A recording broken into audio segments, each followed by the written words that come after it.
são uma das maiores criações da história da humanidade. Desde a invenção da escrita, eles vêm registrando conhecimentos, críticas, metáforas, histórias de ficção, lições de moral e as mais profundas expressões humanas.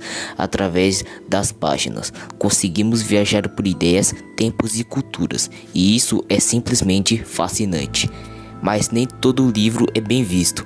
Alguns trazem conteúdos considerados extremamente controversos, inapropriados ou até mesmo perigosos por certos governos, religiões ou sociedades, seja por conter críticas políticas, ideias subversivas ou temas pesados. Muitos desses livros acabaram sendo censurados ou banidos em diversos países. No vídeo de hoje, vamos explorar justamente esses casos, livros que causaram polêmica, desafiaram autoridades e foram proibidos pelo mundo afora.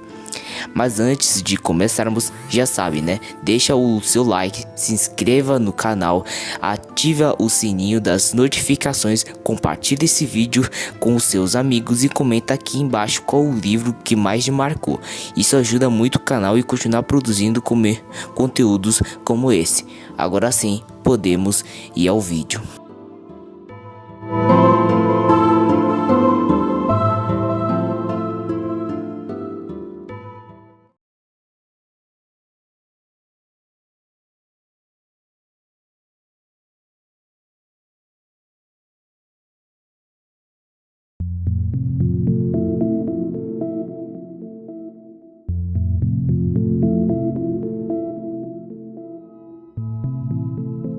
Obviamente não tem como começar essa lista sem comentar sobre um dos maiores épicos da literatura distópica.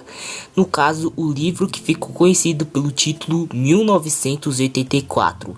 Publicado em 1949, 1984 é um romance distópico do escritor britânico George Orwell, pseudônimo de Eric Arthur Blair.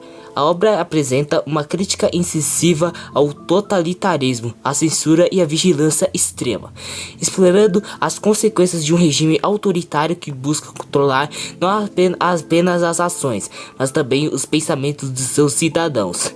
Orwell, influenciado por eventos históricos como o stalinismo e o nazismo, constrói uma narrativa que serve como alerta sobre os perigos da concentração de poder e da manipulação da verdade. A história se passa na fictícia Oceânia, dos 3 superestados resultantes de uma guerra global.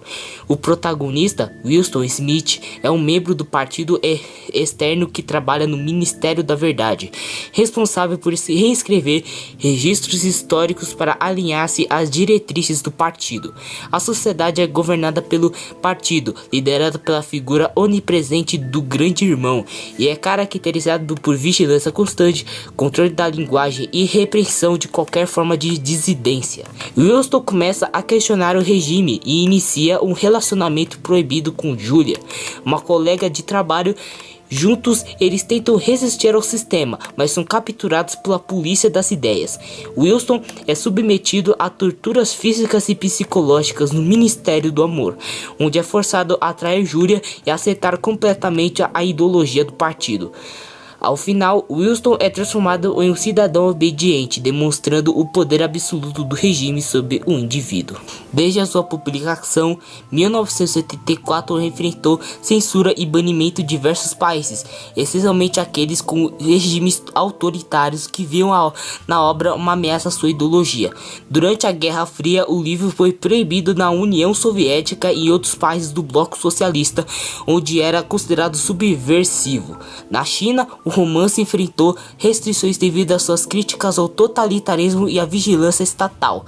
Mesmo em democracias ocidentais, houve tentativas de censura, como nos Estados Unidos, onde o livro foi retirado de algumas bibliotecas escolares por ser considerado inapropriado. 1974 tornou-se uma referência central em debates sobre privacidade, liberdade de expressão e autoritarismo, especialmente na era digital. Termos como Big Brother, duplo pensar e nova língua foram incorporados ao vocabulário popular para descrever situações de vigilância excessiva, manipulação de informação e distorção da linguagem.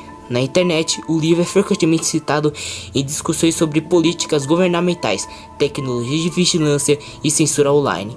Movimentos ativistas e defensores dos direitos digitais utilizam 1984 como um símbolo da luta contra a erosão das liberdades civis.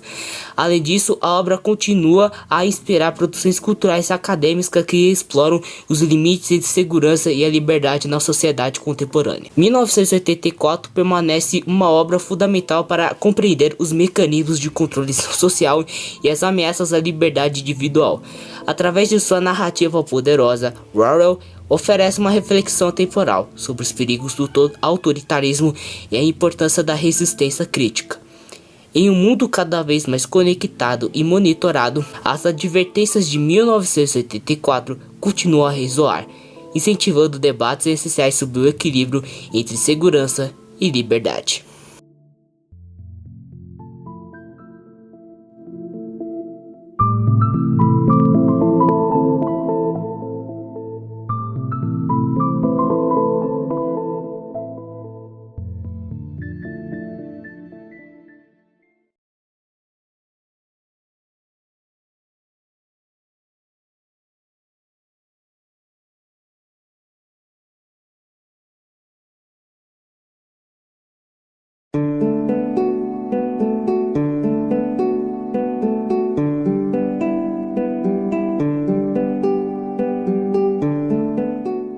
Além de 1984, obviamente não poderia faltar outro épico da ficção distópica, que no caso é Admirável Mundo Novo.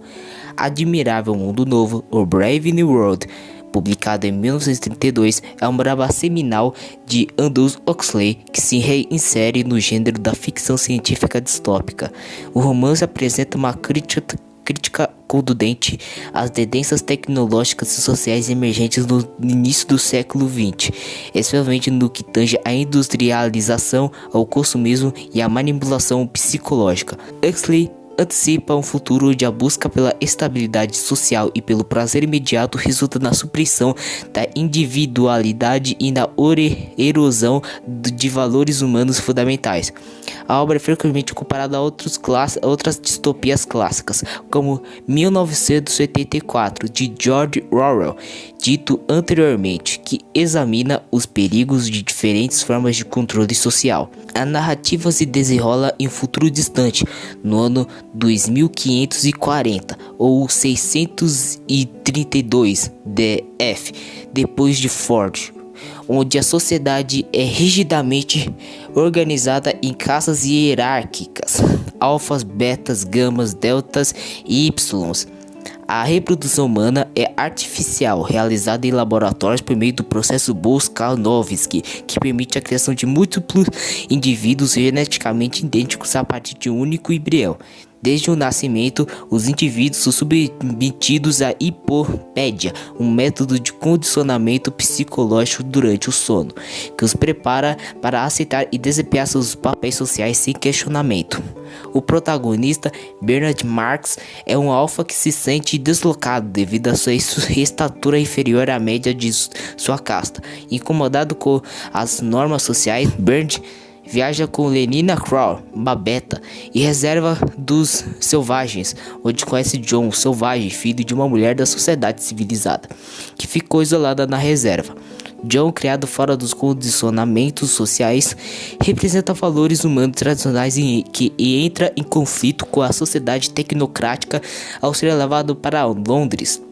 Sua incapacidade de se adaptar culmina em uma série de eventos que expõem as falácias do sistema vigente. Desde a sua publicação, Admirável Mundo Novo enfrentou censura e banimento em várias partes do mundo. Nos Estados Unidos, o livro foi proibido em algumas escolas e bibliotecas devido aos conteúdos considerados sexualmente explícitos e a crítica à religião e à moral tradicional. Em países como a Irlanda e a Índia, a obra também foi censurada por supostamente minar valores sociais e religiosos estabelecidos. A natureza provocativa do romance, que aborda temas como promiscuidade, uso de drogas e manipulação psicológica, contribuiu para sua inclusão em listas de livros proibidos, refletindo o desconforto das autoridades com as questões éticas e sociais levantadas por Huxley. Admirável Mundo Novo mantém-se relevante nas discussões contemporâneas, especialmente em plataformas digitais, onde é frequentemente citado em debates sobre bioética, engenharia genética, controle social e os impactos da tecnologia na vida humana. A obra é utilizada como referência em análises críticas sobre a sociedade de consumo e alienação provocada pela busca incessante por prazer e a perda de valores individuais em prol da conformidade social. Acadêmicos e entusiastas recorrem ao romance para ilustrar os perigos de uma sociedade que prioriza a eficiência e a estabilidade em detrimento da liberdade e autenticidade humana. A presença constante do livro em fóruns, redes sociais e blogs evidencia seu papel como ferramenta de reflexão e crítica social. Admirável Mundo Novo é uma obra que transcende seu tempo, oferecendo uma visão crítica e perspicaz sobre os rumos que a humanidade pode tomar diante dos avanços tecnológicos e das mudanças sociais. Através de sua narrativa distópica, Huxley alerta os perigos de uma sociedade que sacrifica a individualidade e a liberdade em nome da estabilidade e do prazer imediato. A contínua relevância do romance em debates acadêmicos e populares destaca sua importância como instrumento de análise e questionamento das estruturas sociais contemporâneas.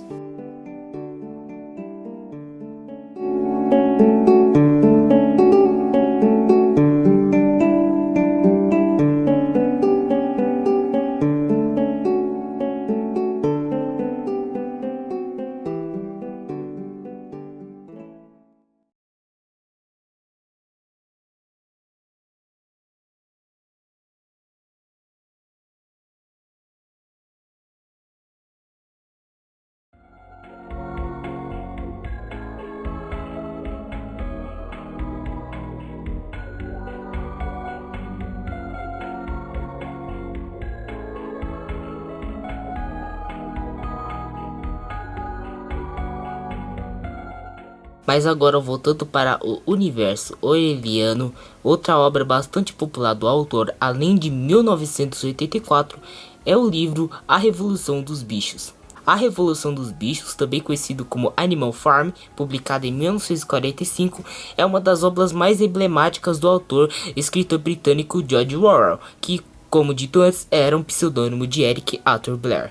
Assim como em 1984, Orwell oferece uma crítica contundente ao totalitarismo, mas adota uma abordagem distinta ao utilizar uma fábula alegórica para representar a ascensão e a corrupção do poder político. Através de uma narrativa aparentemente simples, o autor expõe as complexidades das estruturas de poder e as fragilidades humanas diante da autoridade. A narrativa se desenrola na Granja do Solar, onde os animais, inspirados pelos ideais do velho porco Major, rebelam-se contra o fazendeiro Sr. Jones, almejando uma sociedade igualitária e autogerida. Após a Revolução, a fazenda é renomeada para a Granja dos Bichos, e os porcos, considerados mais inteligentes, assumem a liderança. Inicialmente, os princípios do animalismo promovem igualdade e justiça, mas gradualmente os porcos, especialmente o Napoleão, consolidam o poder, instaurando um regime autoritário. A manipulação da linguagem da história e a repressão e a traição dos ideais revolucionários combinam a famosa máxima: todos os animais são iguais, mas alguns são mais iguais do que os outros. Devido à sua crítica velada ao regime stalinista, a Revolução dos Bichos enfrentou censura em vários países. Na União Soviética e em seus estados satélites, a obra foi estritamente proibida, sendo considerada uma ameaça à ideologia dominante. Curiosamente, Orwell, apesar de suas críticas ao totalitarismo soviético, era um socialista convicto e membro do Partido Trabalhista Independente Britânico. A obra também enfrentou uma resistência inicial no Reino Unido, sendo rejeitada por diversas editoras antes de sua publicação, devido ao contexto político da época e às alianças estabelecidas durante a Segunda Guerra Mundial. A Revolução dos Bichos transcende seu contexto histórico, permanecendo relevante relevante em debates contemporâneos sobre poder, corrupção e manipulação. A obra é amplamente utilizada em ambientes educacionais para discutir estruturas políticas e sociais, sendo considerado um marco na literatura política. Na era digital, a narrativa de Orwell encontrou um novo fôlego, sendo frequentemente reverenciada em discussões online sobre autoritarismo e liberdade. A acessibilidade da obra, especialmente após a sua entrada em domínio público, contribuiu para a sua disseminação e análise em diversas plataformas digitais. A Revolução dos Bichos permanece como uma obra fundamental para a compreensão das dinâmicas de poder e das falácias ideológicas que podem emergir em regimes autoritários. Sua linguagem acessível, aliada à profundidade crítica, garante sua relevância contínua em contextos acadêmicos, políticos e culturais, especialmente em tempos de crescentes tensões sociais e manipulação da informação.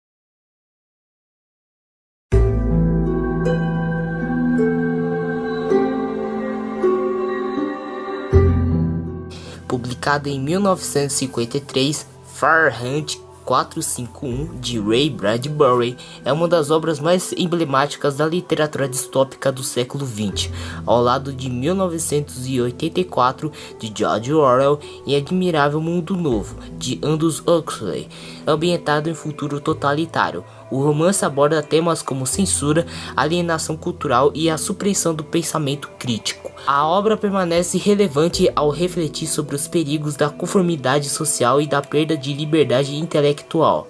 A narrativa acompanha Guy Montag, um bombeiro cuja função é incinerar livros, considerados subversivos e perigosos para a ordem social.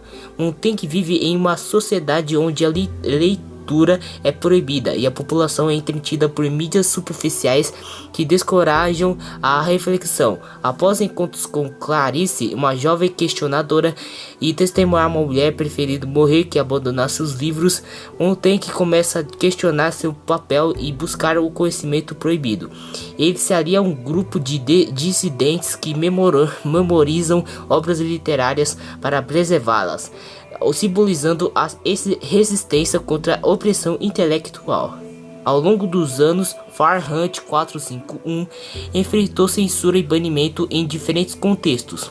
Durante o regime do Apartheid da África do Sul, o livro foi queimado justamente com outras publicações proibidas. Entre as décadas de 1950 e 1970, nos Estados Unidos, em 1987, o Conselho Escolar do Condado de Bay, na Flórida, classificou o livro como inadequado para as salas de aula devido à linguagem vulgar, decisão posteriormente revertida após protestos. Em 1992, uma escola da Califórnia distribuiu cópias com palavras consideradas ofensivas censuradas, ironicamente contrariando a mensagem central da obra sobre os perigos da censura. Fahrenheit 451 continua a ser uma referência em debates sobre liberdade de expressão, censura e o impacto da tecnologia da sociedade. A obra é frequentemente utilizada em ambientes educacionais para estimular discussões sobre o valor do conhecimento e os riscos da conformidade. Na era digital, o livro ganha nova relevância ao abordar temas como desinformação, superficialidade das mídias e alienação provocada pelo consumo excessivo de entretenimento. A metáfora do fogo como instrumento de destruição e simultaneamente de purificação reforça a dualidade presente na luta entre opressão e liberdade intelectual. Fahrenheit 451 permanece uma obra fundamental para compreender os mecanismos de controle social e a importância da resistência intelectual. Através da jornada de Montag, Bradbury alerta para os perigos da censura e da apatia cultural, ressaltando a necessidade de preservar o pensamento crítico e a diversidade de ideia como pilares de uma sociedade livre e democrática.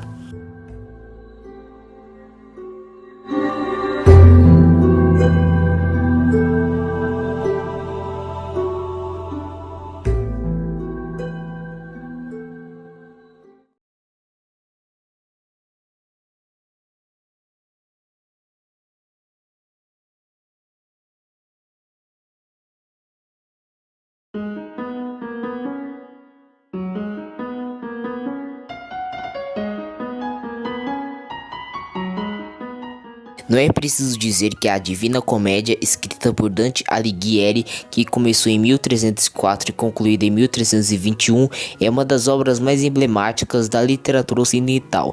Esse poema épico, composto por 100 cantos, divididos em 3 partes, Inferno, Purgatório e Paraíso, narra a jornada espiritual do próprio Dante através dos reinos do além, guiado por Virgílio e posteriormente por Beatriz. Embora escrita no contexto do século XIV, a obra apresenta características que de certa forma antecipam elementos encontrados em narrativas contemporâneas, como as fanfics, ao mesclar experiências pessoais com figuras históricas e mitológicas. A Divina Comédia transcende a mera narrativa, funcionando como uma enciclopédia moral, filosófica e teológica de sua época, refletindo a complexidade do pensamento medieval. A jornada do poema inicia-se quando Dante, perdido em uma selva escura, símbolo do pecado e da confusão moral, é resgatado por Virgílio, que o guia através do inferno. Este é estruturado em 9 círculos concêntricos, cada um reservado a diferentes categorias de pecadores, com punições que refletem a natureza de seus crimes. No círculo mais profundo, Dante encontra Lúcifer, aprisionado em gelo, devorando os 3 maiores traidores da história, Judas Iscariotes, Bruto e o Cássio. Após emergirem do inferno, Dante e Virgílio chegam ao Purgatório, representado por uma montanha com 7 cornijas, cada um correspondendo a um dos 7 pecados capitais: orgulho, inveja, ira, preguiça, avareza, gula e luxúria. As almas aqui presentes estão em processo de purificação, buscando redenção através do arrependimento e da penitência. No cume da montanha, Dante é purificado ao beber das águas do rio Lete, preparando-se para ascender ao paraíso. No paraíso, Dante é guiado por Beatriz através das 9 esferas celestes, que refletem a cosmologia ptolemaica: Lua, Mercúrio, Vênus, Sol, Marte, Júpiter e Saturno, as estrelas fixas e o Premium Mobile. Cada esfera é habitada por almas que replicam virtudes específicas. A jornada culmina no Império, onde Dante tem a visão beatífica de Deus, representado por 3 círculos de luz simbolizando a Santíssima Trindade. A Divina Comédia enfrentou controvérsias e censuras ao longo dos séculos, especialmente em regiões sob forte influência da Igreja Católica. A obra se critica figuras e instituições eclesiásticas, colocando papas e clérigos em posições condenatórias dentro do inferno, o que gerou desconforto entre autoridades religiosas. Em períodos de censura, como durante a Inquisição, a leitura e a disseminação da obra foram descorajadas ou proibidas. No entanto, a Divina Comédia também foi utilizada como ferramenta de ensino moral e espiritual, evidenciando sua complexa relação com a Igreja. A influência da Divina Comédia é vasta e duradoura. Da literatura, estabeleceu um modelo para a narrativa alegórica e influenciou escritores como Geoffrey Chaucer, John Milton e até mesmo Machado de Assis. Na arte, inspirou obras de artistas como Sandro Botticelli e Gustavo Doré. Além disso, a obra contribuiu para a consolidação do dialeto toscano como base da língua italiana moderna. A Divina Comédia também mudou a concepção popular do inferno e do paraíso, influenciando a teologia, a filosofia e a cultura ocidental de maneira profunda e duradoura. A Divina Comédia permanece como uma obra fundamental para a compreensão da espiritualidade, da moralidade e da visão de mundo medieval, continuando a inspirar e desafiar leitores e estudiosos até os dias atuais.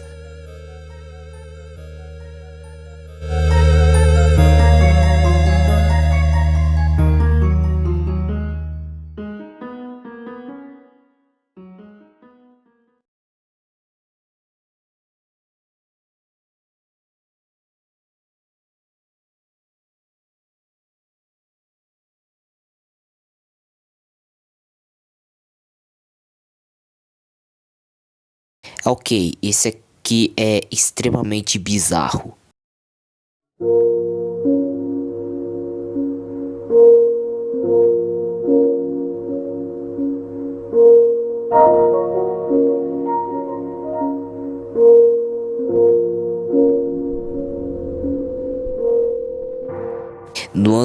1961, William Powell publicou uma obra de conteúdo extremamente controverso, conhecida como Anarchist Cookbook, que traduzido seria algo como livro de receitas anarquistas. Esse é uma obra elaborada durante o auge da contracultura dos Estados Unidos. O livro surgiu como uma manifestação de protesto contra o envolvimento americano na Guerra do Vietnã. Embora intitulada como um livro de receitas, seu conteúdo vai além de instruções culinárias, oferecendo orientações detalhadas sobre a fabricação de explosivos, drogas ilícitas e técnicas de sabotagem. Sim, é exatamente isso mesmo que você ouviu.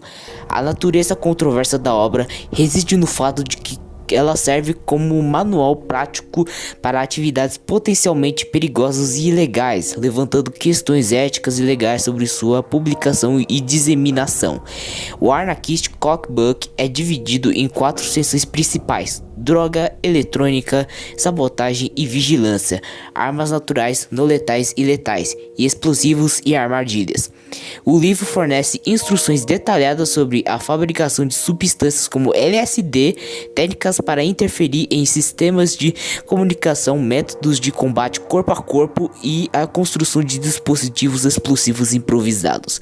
Embora muitas das informações tenham sido retiradas de manuais militares e fontes públicas disponíveis na época, a precisão e segurança das instruções são questionáveis, com algumas receitas sendo ineficazes ou perigosas para quem tenta executá-las. Desde a sua publicação, o Anarchist Cookbook enfrentou críticas e esforços para sua proibição em várias jurisdições. Nos Estados Unidos, embora o FBI tenha investigado o livro, concluiu que ele estava protegido pela primeira emenda, que garante a liberdade de expressão.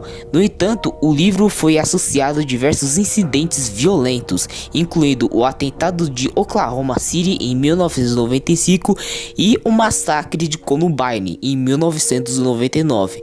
No Reino Unido, embora a posse do livro não seja ilegal, ele tem sido usado como evidências em casos de terrorismo. Na Austrália, o livro foi oficialmente proibido em 2016, sendo classificado como material de refusente classification, que o impede sua venda e distribuição ilegal do país. O Anarchist Cookbook teve um impacto significativo tanto na cultura popular quanto em debates sobre liberdade e expressão e segurança pública.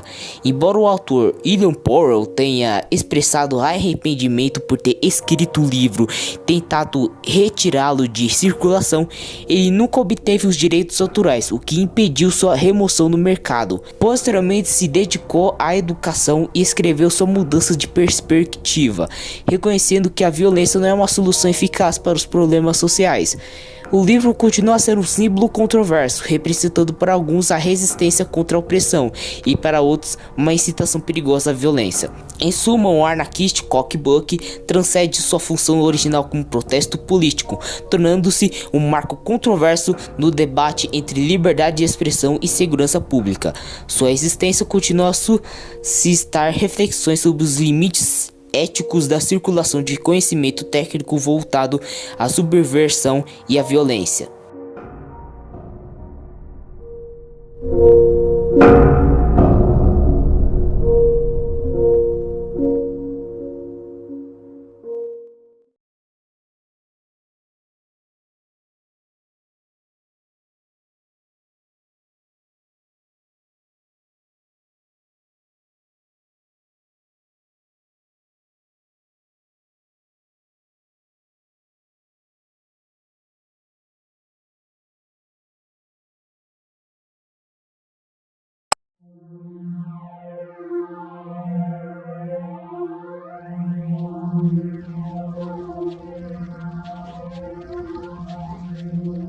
Publicado em 1955, o livro, que ficou conhecido como Lolita de Vladimir Nabokov, é um romance extremamente doentio que continua a provocar debates acalorados, e não por um bom motivo.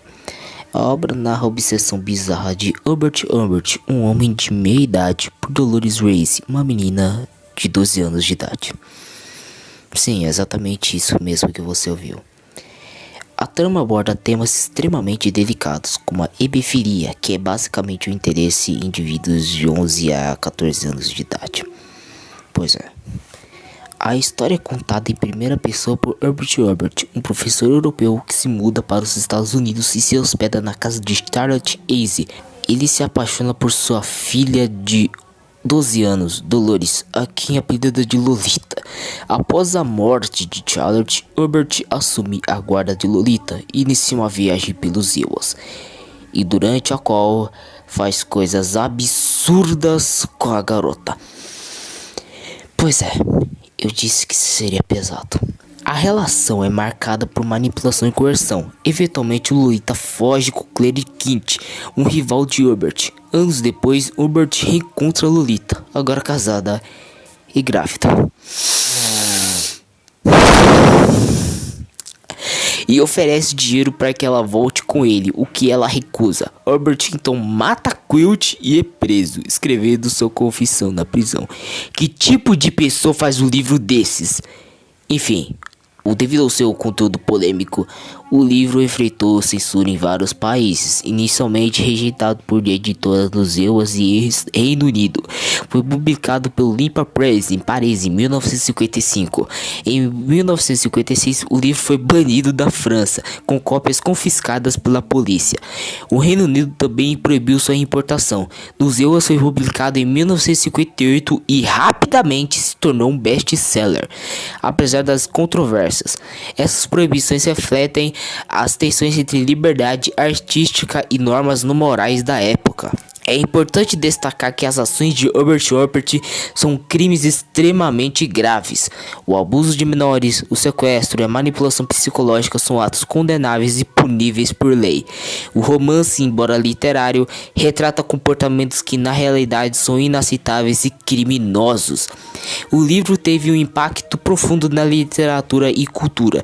É considerado uma obra-prima da prosa inglesa, destacando-se pela complexidade narrativa e estilo lírico. A personagem Lolita tornou-se um símbolo cultural, frequentemente mal interpretada como uma jovem sedutora. O termo complexo de Lolita passou a descrever a atração por meninas jovens. Eu nem preciso falar o que isso é, né? A obra influenciou autores como Joyce Carol Oates e Donna Tartt. Suas adaptações cinematográficas por Stanley Kubrick, de 1962, e Andrew Lane, de 1997, ampliaram sua notoriedade. O livro permanece uma obra literária de grande relevância, provocando reflexões sobre ética, arte e sociedade. Sua abordagem de temas sensíveis desafia leitores a confrontar questões desconfortáveis, mantendo-se nas discussões sobre representação e moralidade na literatura.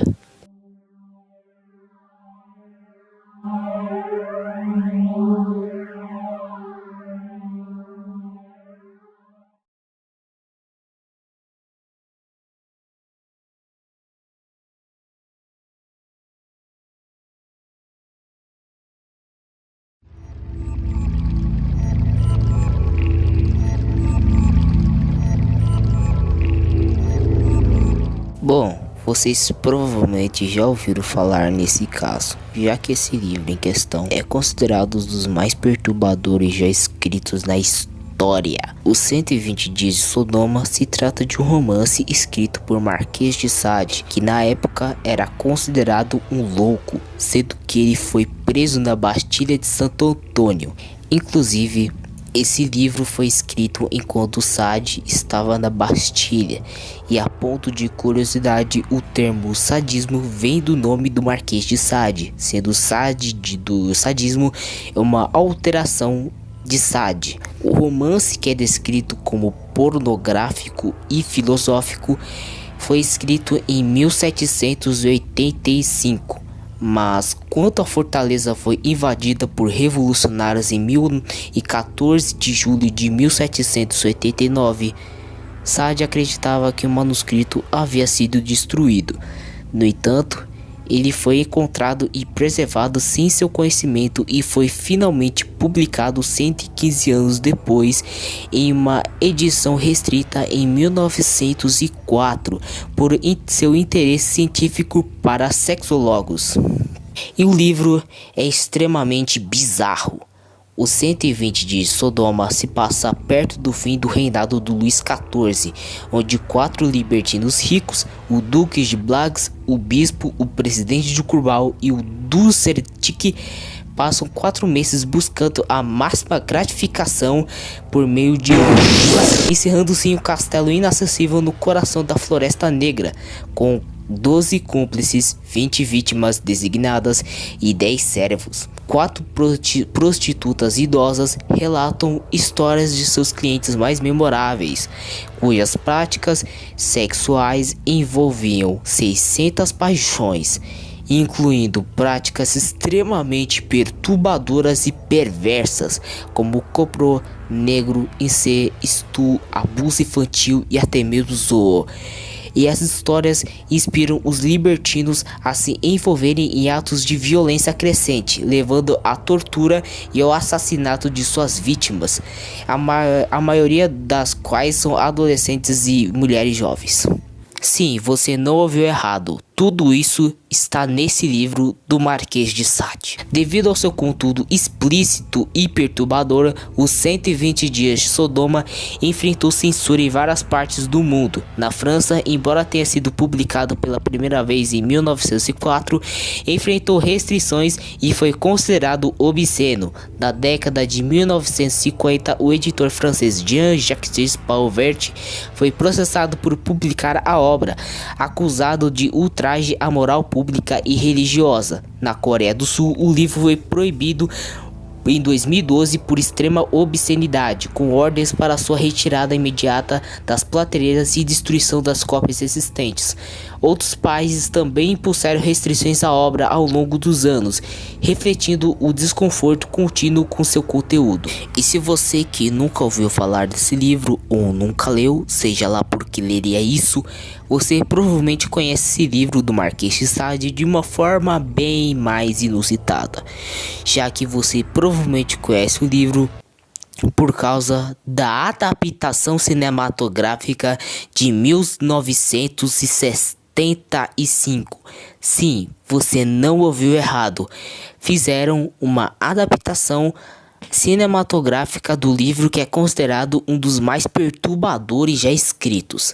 Esse filme em questão, que é muito popular no cinema underground e na internet, foi dirigido por um cara chamado Pier Paolo Pasolini. O filme em questão, ao invés de se passar na época da França antiga, se passa na República de Saló, na Itália ocupada pela Alemanha durante a Segunda Guerra Mundial. O motivo disso é que o filme serve como uma crítica extremamente visceral ao fascismo. E como vocês puderam perceber, o filme é tão perturbador quanto o livro original, sendo que o filme não possui alguns dos elementos descritos no livro do Marquês de Sade. Mas mesmo assim, o filme é extremamente infame por ser extremamente perturbador, igual as outras produções que fazem parte do cinema underground. Enfim, os 120 Dias de Sodoma permanece como uma das obras mais controversas da literatura mundial.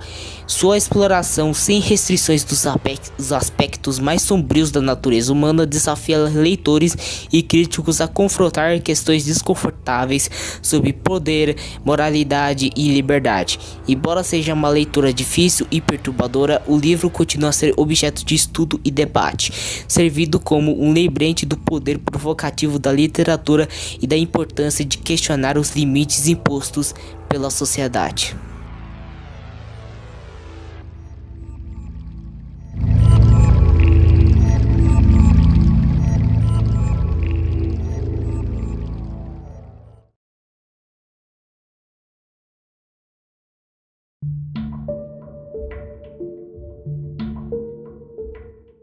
Então, esse foi o vídeo. Demorou muito pra fazer esse vídeo aqui. Demorou muito pra fazer esse vídeo, foi muito difícil, deu muito trabalho. Mas se você gostou desse vídeo, pelo menos desse trabalho, não esqueça de deixar o like maroto, se inscrever nesse canal, ativar o sininho, deixar o comentário elogiando o vídeo e compartilhar esse vídeo para os seus familiares e amigos, para apoiar o canal e para ter mais vídeos como esse. Então, obrigado por tudo e até a próxima.